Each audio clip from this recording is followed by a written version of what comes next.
juga harus perlu ungkapkan secara jujur, jangan hanya mengejar keuntungan saja, tapi juga harus memberikan edukasi kepada konsumen. Nah, salah satunya adalah perlu juga masuk intervensi pemerintah dalam proses food grading ini. Mana mana yang bahaya, Ya, mana yang betul. paling bahaya atau Nah, yang lumayan, yang mana yang lumayan agak gitu lumayan, kan. mana yang aman, betul-betul Yang aman. aman. Ini produk aman nggak untuk ketika saya konsumsi?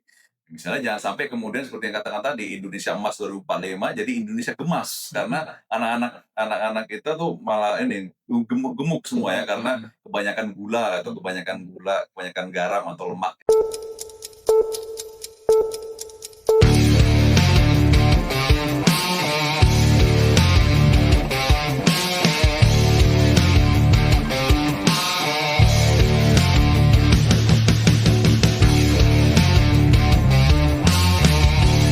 Assalamualaikum warahmatullahi wabarakatuh. Halo sahabat Suara Fahum Umsu dimanapun kalian berada. Hari ini luar biasa kita kedatangan tamu yang spesial, Bapak Fitrah Bukhori. Nah, beliau ini merupakan komisioner BPKN, Badan Perlindungan Konsumen Nasional RI. Eh, untuk itu ya Bang Fitrah coba dikenalin dulu. Jadi disapa dulu pemirsanya. Ya, terima kasih Bang Ismail, teman-teman sekalian. Nama saya Fitrah Bukhori, alumni Fakultas Hukum UMSU tahun 2007. Saat ini saya bertugas diamanahkan sebagai komisioner di Badan Perlindungan Konsumen Nasional. Oke, baik. Bang Fitra ini kan alumni Fakultas Hukum UNSU. Nah, tapi kita kesampingkan dulu cerita alumni Fakultas Hukum UNSU-nya. Kita mau ngulik nih terkait dengan BPKN, Bang. Kira-kira BPKN itu apa, Bang, pengertiannya? Ya, BPKN itu adalah lembaga yang dibentuk oleh pemerintah, oleh negara melalui Undang-Undang Nomor 8 Tahun 99 tentang Perlindungan Konsumen. Nah, di situ ada beberapa lembaga juga yang dibentuk dan diafirmasi di situ. Salah satunya adalah BPKN, ada Lembaga Perlindungan Konsumen Swadaya Masyarakat, itu seperti teman-teman tahu ya, ada YLKI. Kalau di Sumber ini yang terkenal ada namanya Lembaga Advokasi Perlindungan Konsumen yang dinakodai oleh Pak Farid Ojedi waktu itu ya. Nah, lalu ada dari unsur ada dibentuk lembaga Badan Penyelesaian Sengketa Konsumen yang untuk menyelesaikan sengketa konsumen konkret di masyarakat. Nah, lalu tugas BPKN itu adalah di dalam undang-undang itu adalah BPKN bertugas untuk memberikan saran dan pertimbangan kepada pemerintah untuk mengembangkan perlindungan konsumen di Indonesia. Nah, dalam perjalanannya BPKN itu secara struktur itu terbagi menjadi 4 komisi yang masing-masing empatnya itu adalah merupakan pengejawantahan dari undang-undang, dari tugas yang diberikan undang-undang kepada BPKN. Yang pertama adalah Komisi Penelitian dan Pengkajian. Nah, itulah meneliti rekomendasi apakah ada sesuatu hal regulasi di Indonesia yang perlu dilakukan perubahan yang bisa diberikan saran kepada pemerintah. Lalu ada tentang Komisi Edukasi dan Komunikasi. Itulah untuk mensosialisasikan perlindungan konsumen, masyarakat keberpihakan kepada konsumen kepada masyarakat. Lalu ada Komisi Advokasi dan Pengaduan. Nah, ini komisi yang di mana saya berada di dalamnya sebagai ketua komisi untuk menerima pengaduan. Setelah menerima pengaduan, kami melakukan telaah, melakukan klarifikasi, melakukan verifikasi, dan berakhir kepada memulihkan hak-hak konsumen jika konsumen itu berkenan untuk dipulihkannya di BPKN. Lalu ada Komisi 4 tentang komisi kerjasama, misalnya kerjasama dengan UMSU, kampus-kampus, kerjasama dengan luar negeri, dengan organisasi-organisasi konsumen di luar negeri. Baik, berarti BPKN ini lembaga yang dibentuk oleh Iya, undang-undang ya, Bang, ya? iya betul. Oke, baik. Nah, eee, seiring berjalannya waktu, nah Indonesia ini kan kalau kita kenal negara yang memang kita konsumtif, Bang, dari hal apapun itu kan. Nah, gimana BPKN menyikapi problem-problem yang berkaitan dengan konsumen di Indonesia? Nah, di mana letak ribetnya mengurusi persoalan konsumen di Indonesia atau memang konsumen-konsumen di Indonesia ini nggak mau tahu soal ada masalah lapor atau gimana kira-kira? Ya, di kita tuh kan ada namanya kalau di korupsi itu ada indeks persepsi korupsi ya kalau nggak salah ya. Indeks apa tuh? Indeks korupsi gitu ya. Nah, kalau di BPKN itu ada namanya indeks keberdayaan konsumen. Nah, itu untuk mengukur seberapa kritis konsumen itu, seberapa cerdas konsumen. Nah, sekarang di tahun ini kita sudah masuk di angka konsumen yang kritis. Kritis itu apa? Dia sudah mengetahui hak-haknya, pertama. Yang paling penting itu teman-teman sekalian adalah kita tuh harus tahu apa yang mau kita konsumsi, apa yang mau kita pakai, apa yang mau kita beli. Jangan sampai kemudian pas sudah dibeli baru ngecek. Mestinya sebelum beli itu harus dicek dulu. Misalnya nih teman-teman perempuan yang skincare tuh ya, lihat tuh ingredientnya apa. Gitu juga kalau mau konsumsi untuk makanan, udah tahu misalnya ya, misalnya kita ada diabetes, ada orang punya diabetes. Konsumsi minuman, minumannya itu gulanya Tinggi. dalam satu kemasan itu 14 gram, ya kan? 14 gram itu kira-kira berapa berapa sendok teh itu atau berapa sendok makan itu. Kalau dia terus-menerus mengkonsumsi itu kan bisa berdampak kepada penyakit dia, diabetes ini. Maka kita perlu meneliti apa yang mau kita makan ya. Sebelum makan, sebelum pakai, itu kita harus cek dulu. Nah, lalu soal apa namanya, ketika ada masalah, nah itulah baru bisa mengadu. Pertama mengadukannya ke pelaku usaha dulu. Nah, gimana nih saya gara-gara konsumsi produk kamu, saya mendapatkan kerugian seperti ini. Gimana pertanggungjawabannya? Kalau misalnya tidak mau, maka baru bisa melakukan pengaduan ke lembaga eksternal seperti ke BPKN, seperti ke LAPK, seperti ke YLKI atau lembaga-lembaga pengaduan yang lain. Kalau misalnya tidak merasa tidak mampu, merasa tidak puas dengan apa yang diupayakan, bisa mengajukan sengketa. Itulah mengajukan sengketa ke Badan Penyelesaian Sengketa Konsumen. Jadi ada tahapannya itu, dari mengadu komplain ke pelaku usaha, mengadukan komplain ke lembaga-lembaga pengaduan, baru mengajukan sengketa ke Badan Penyelesaian Sengketa Konsumen. Begitu. BPSK Ya, ya. Dia BPS. ada pada ibu kota Kabupaten, kota, ya, kabupaten, ibu kota. kota provinsi, Iya, Pak, ya? iya. Ada di kota-kota lain Kota-kota mestinya lain ada ada. juga Ya, ya? kalau di Sumut ini ada yang misalnya di Di Asahan, Asahan. ada di Medan ada. Nah, menyikapi itu ya, Pak Fitra, terkait dengan minuman dalam kemasan kan Mhm, belakangan agak disenggol-senggol itu mhm, sama aktivis-aktivis konsumen. Nah, apakah kemudian gula yang terkandung, katakanlah demikian ya kan, gula yang terkandung dalam satu botol minum makanan kan kadang-kadang konsumen Indonesia ini malas ngecek iya. berapa gram ini, 1 gram ini berapa sendok, berapa gram. Nah, kira-kira ada nggak bentuk tanggung jawab dari pelaku usaha untuk mensosialisasikan itu kepada konsumen? Ya, kita tuh beberapa waktu yang lalu ada usulan ya, usulan dari pemerintah untuk mengadakan food grade.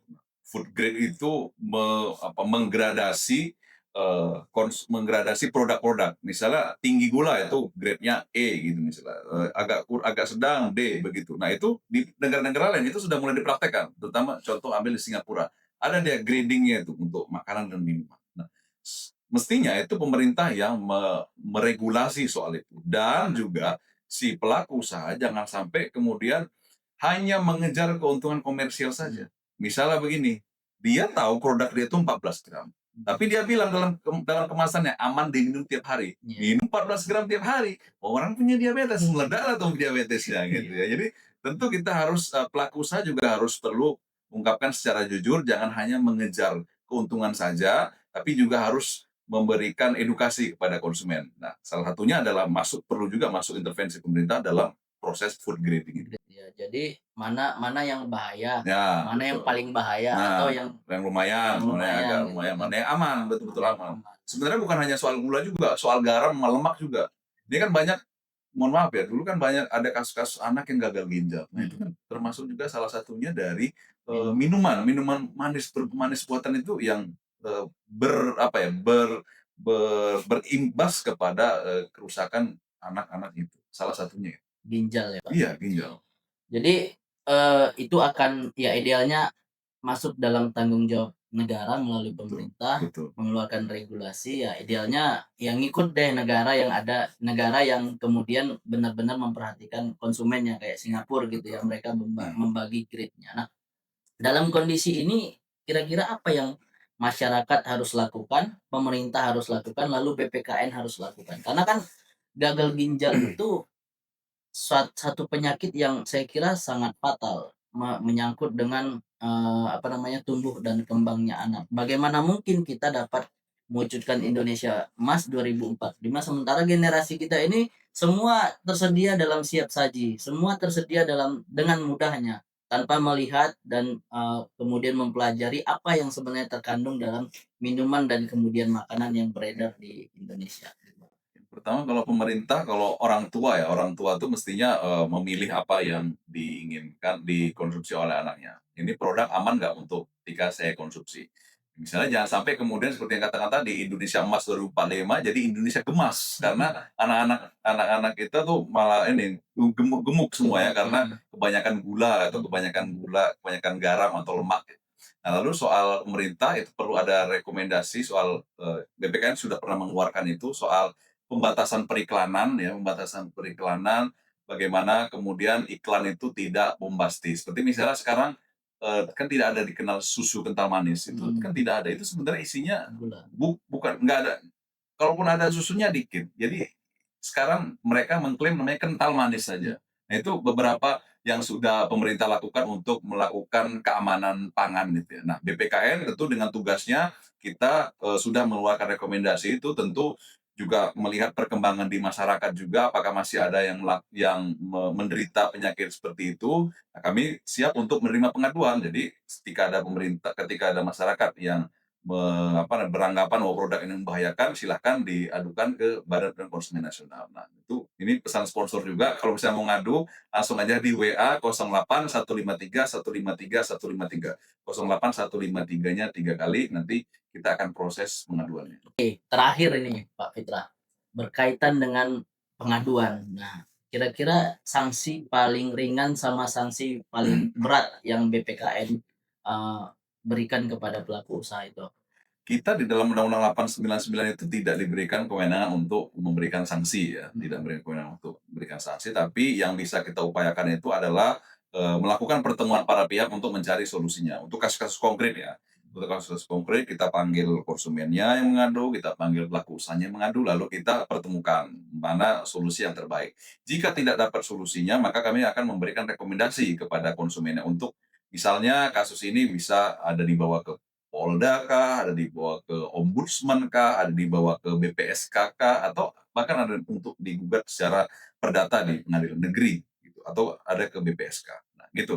Jadi kita tidak dalam soal pengaduan tidak bisa memberikan sanksi karena itu dibatasi dalam regulasi, tapi kita bisa memberikan rekomendasi dan kita punya inisiatif untuk memfasilitasi mempertemukan para pihak. Oke, jadi teman-teman, BPKN ini bukan lembaga yang kemudian memberikan sanksi. Jadi jangan semata-mata ketika kita punya problem terkait dengan konsumen, ngadunya ke BPKN berharap BPKN ngasih sanksi ke pelaku usaha. Nah, sifatnya rekomendasi yang kemudian, dapat kira-kira didampingi oleh BPKN agar kemudian pelaku usaha atau konsumen yang benar-benar mencari solusi terbaik dalam menyelesaikan masalah yang berkaitan dengan konsumen. Terakhir Bang, closing statement. Pesan-pesannya untuk konsumen, pesan-pesannya untuk pelaku usaha, dan pesan-pesannya untuk orang tua. Oke. Nah, jadi, untuk, teman-teman yang menonton, video ini di Fakultas Hukum UMSU itu semestinya sudah ada ya, saya pikir dosen-dosennya sudah pendekar-pendekar konsumen semua ya, ada Pak Fahri Rajedi, ada Pak Faisal, ada Bang Ibrahim Nenggolan, ada Bang Padian. Nah, saya pikir teman-teman Fakultas Hukum UMSU menjadi laboratorium dari pendidikan kesadaran kepada konsumen, terutama di Sumatera Utara. Nama-nama yang saya sebutkan tadi sudah malang melintang di dunia advokasi dan konsumen jauh, bahkan sebelum Undang-Undang 899 ini ada. Nah, teman-teman Fakultas Hukum UMSU bisa belajar banyak dari nama-nama yang saya sebutkan, selain juga mendapatkan insight baru dari media ya. Yang sekarang isunya lagi banyak tuh soal perlindungan konsumen. Lalu soal masyarakat, untuk masyarakat kita harus teliti dalam membeli, apa yang kita konsumsi harus kita ketahui. Jangan sampai kita sudah tahu kelemahan kita apa, justru kita mengkonsumsi sesuatu yang membuat kita semakin sakit. Nah, untuk pemerintah, kita BPKN terus bekerja sama untuk memberikan rekomendasi penguatan untuk menumbuh kembangkan upaya perlindungan konsumen di Indonesia, dan untuk orang tua dimanapun berada bisa lebih memilih lagi produk-produk yang akan dikonsumsi oleh anak, karena sekarang dengan transaksi yang lintas batas, lintas negara itu bisa menjadi kelemahan juga bisa menjadi kekuatan. Satu sisi bisa banyak produk, satu sisi untuk bagaimana produk itu bisa membuat anak-anak kita menjadi generasi yang lebih unggul nanti. Oke, terima kasih Bang Fitrah Bukhori, luar biasa. Waktu yang singkat tapi sangat bermanfaat bagi kita semua, teman-teman. nggak bisa kita berharap sepenuhnya kepada BPKN, juga nggak bisa kita berharap sepenuhnya kepada pemerintah, artinya harus ada semacam kerjasama antara masyarakat, pemerintah, dan, apa namanya, pembuat peraturan perundang-undangan agar kemudian konsumen di Indonesia ini benar-benar terlindungi. Karena konsumen cerdas juga menjadi tujuan dan harapan kita bersama agar kemudian Indonesia emas 2045 nggak jadi Indonesia gemas ya Pak Fitra ya. Demikian podcast kita pada siang hari ini. Assalamualaikum warahmatullahi wabarakatuh. Salam.